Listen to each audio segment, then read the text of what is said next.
اچھا جی، محمد حذیفہ آصف پراچا، اب یہ دو بندے ہیں یا ایک ہی صاحب کا لمبا نام ہے، بہرحال ان کی کراچی سے ان کا تعلق ہے۔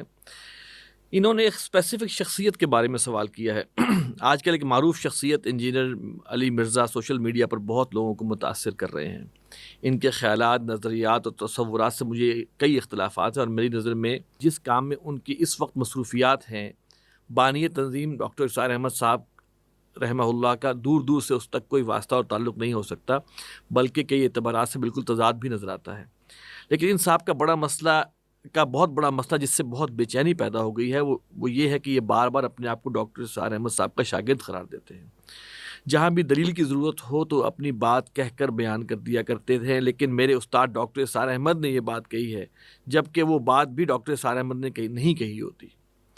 تو ان کا سوال یہ ہے کہ یہ انجینئر محمد علی مرزا اپنے آپ کو ڈاکٹر اسرار صاحب کا شاگرد کس حیثیت سے کہتے ہیں، اور کیا ان جیسی معروف شخصیت کے ایسے عمل سے تنظیم کی دعوت پر اثر نہیں پڑے گا؟ جی، پہلی بات ہماری ایک اصولی پالیسی ہے جس پر ہم کوشش کرتے ہیں کہ حتی الامکان عمل ہو۔ ہم عام طور پر شخصیات کا نام لے کر یا ایون جماعتوں کا نام لے کر تبصرہ یا تنقید نہیں کرتے۔ ہاں، کوئی فرقہ باطل ہو، ایسے باطل فرق یعنی کہ جن کے تصورات ہی مین اسٹریم امت کی اس سے ہٹ گئے ہوں، کوئی انکار سنت میں مبتلا ہے، کوئی ختم نبوت کے عقیدے کا انکار کرے تو بات الگ، ورنہ عموم کے اعتبار سے ہماری کوشش ہوتی ہے حتی الامکان، کہیں انتہائی شدید ضرورت ہو تو بات الگ ہو جائے گی، کہ افراد کا نام اور تحریکوں یا جماعتوں کا نام لے کر ہم تنقید یا تبصرے سے حتی الامکان گریز کرتے۔ نمبر ایک سوال آ گیا تو پہلے دو تین اصولی بات سمجھ لیتے ہیں۔ جہاں تک بانی تنظیم ڈاکٹر اسرار صاحب رحمۃ اللہ علیہ کا تعلق ہے، میں سمجھتا ہوں کہ امت کا 1/3 حصہ وہ اردو سمجھتا ہے، کچھ اکثر بولتے بھی ہیں، پاکستان، بنگلہ دیش اور انڈیا کو اگر آپ شامل کر لیں، اور اردو یا ہندی؟ جی، اردو یا ہندی، بالکل۔ تو 1/3 حصہ امت کا ایسے افراد پر مشتمل جو اردو یا ہندی سمجھتے ہیں۔ تو بانی تنظیم ڈاکٹر اسرار صاحب رحمۃ اللہ علیہ کو سننے والوں کی تعداد تو اب لاکھوں سے بھی کروڑوں کی بات ہے، الحمدللہ۔ اور یہ ایک اچھی بات ہوتی ہے کہ میں کسی شخصیت سے استفادہ کروں تو میں ان کو اپنا محسن سمجھوں، اور میں کہوں جی میں نے ان سے استفادہ کیا، اس معنی میں کوئی کہتا ہے کہ وہ میرے استاد ہیں، تو ایسے تو لاکھوں افراد آپ کو ملیں گے کہ ڈاکٹر اسرار صاحب ہمارے مینٹور ہیں۔ کوئی یہ کہے گا ڈاکٹر اسرار صاحب ہمارے مربی ہیں، ڈاکٹر اسرار صاحب ہمارے محسن ہیں، ڈاکٹر اسرار صاحب ہمارے استاد ہیں، ایسے تو لاکھوں افراد ملیں گے۔ تو کوئی اتنا کریڈٹ دیتا ہے ان کو یا ذکر کرتا ہے تو یہ اچھی بات ہے۔ سیدنا علی رضی اللہ تعالیٰ عنہ فرماتے ہیں جس سے مجھے ایک لفظ سکھا دیا وہ میرا استاد ہے، میں اس کا غلام ہوں۔ اللہ اکبر کبیرہ۔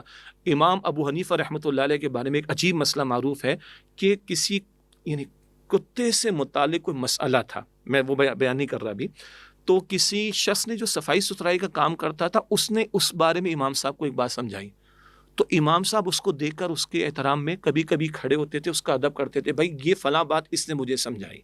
تو یہ ہمارے اسلاف کا طریقہ ہے۔ یہاں تک تو اصولی بات آ گئی۔ اگلی بات ہے کہ جن محترم ساتھی کا صاحب کا انہوں نے ذکر فرمایا، ان کے بعض معاملات ایسے ہیں کہ اگر ڈاکٹر اسرار صاحب رحمۃ اللہ علیہ خود حیات ہوتے تو وہ اتفاق نہ کرتے۔ قرآن پاک ایک اصول ہمیں دیتا ہے، اختلاف رکھنا ایک شے، لیکن جدال احسن وجادلہم باللتی ہی احسن، جدال بھی کرو، جھگڑا کرو، ڈیبیٹ کرو، اختلاف رکھو تو احسن طریقے پر۔ قرآن پاک یہاں تک بتاتا ہے سورہ انعام میں آیت نمبر 108 میں کہ ان مشرکین کے بتوں کو گالیاں مت دو ورنہ پلٹ کر تمہارے معبود برحق اللہ کو برا بھلا کہیں گے۔ قرآن پاک تو یہ اصول ہمیں عطا کرتا ہے۔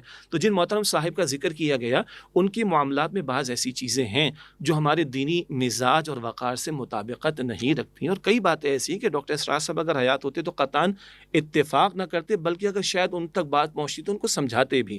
آخری بات جو ہمارے بھائی نے کہی ہے کہ بھائی وہ اب وہ نام لیتے ہیں تو اس سے تنظیم کی دعوت کو نقصان تو نہیں پہنچے گا۔ اب دیکھیے بہت سی باتیں ہمارے اختیار میں تو نہیں ہیں، اب کسی نے استفادہ کیا اور وہ اپنے آپ کو ریلیٹ کر رہا ہے تو ٹھیک ہے، البتہ سننے والوں کو دیکھ لینا چاہیے کہ ڈاکٹر اسرار صاحب کی پوری زندگی کس کام میں لگی۔ کیا معاذ اللہ وہ اسلاف پر بحثیں کرنے میں لگی؟ کیا وہ فقہی مسائل کے میدان میں داخل ہو کر اپنی عقول لڑانے اور اپنی آرا پیش کرنے میں لگی؟ کیا وہ مسلکی اختلاف پر بحثوں کو چھیڑنے میں لگی؟ کیا وہ افراد اور شخصیات کے اوپر بازاری قسم کے انداز سے کلام کرنا؟ استغفر اللہ، قطعاً نہیں۔ ان کی زندگی لگی خدمت قرآنی میں، ان کی زندگی لگی اقامت دین کی جد و جہد کے تعلق سے۔ اور آخری بات ہے کہ میں بھی ڈاکٹر اسرار صاحب کا شاگرد ہوں، میں ان کا روحانی بیٹا ہوں، میں ان کا شاگرد ہوں، میرے محسن ہیں.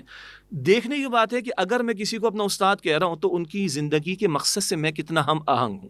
میرے نزدیک، ہمارے نزدیک وہ سب معتبر ہیں، قابل احترام ہے جو ڈاکٹر اسرار صاحب کو اپنا محسن سمجھتے ہیں.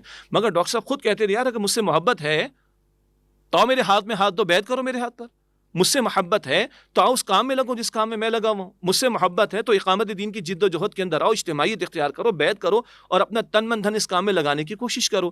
تو واقعتاً میں سمجھتا ہوں کہ اگر کوئی واقعتاً اپنے آپ کو ڈاکٹر اسرار صاحب کا شاگرد کہے یا ان کو واقعتاً اپنا بڑا اور محسن مانے، تو میں سمجھتا ہوں کہ اس کی اخلاقی کم از کم ذمہ داری بنتی ہے کہ وہ مشن جو ڈاکٹر اسرار صاحب کا تھا رحمۃ اللہ علیہ، جس میں ان کی پوری زندگی لگ گئی، زندگی پوری قربان ہو گئی، اس کام میں بالفعل وہ لگے، تو میں سمجھتا ہوں واقعتاً پھر ہم کہیں کہ ہم ان کے شاگرد اور وہ ہمارے استاد ہیں.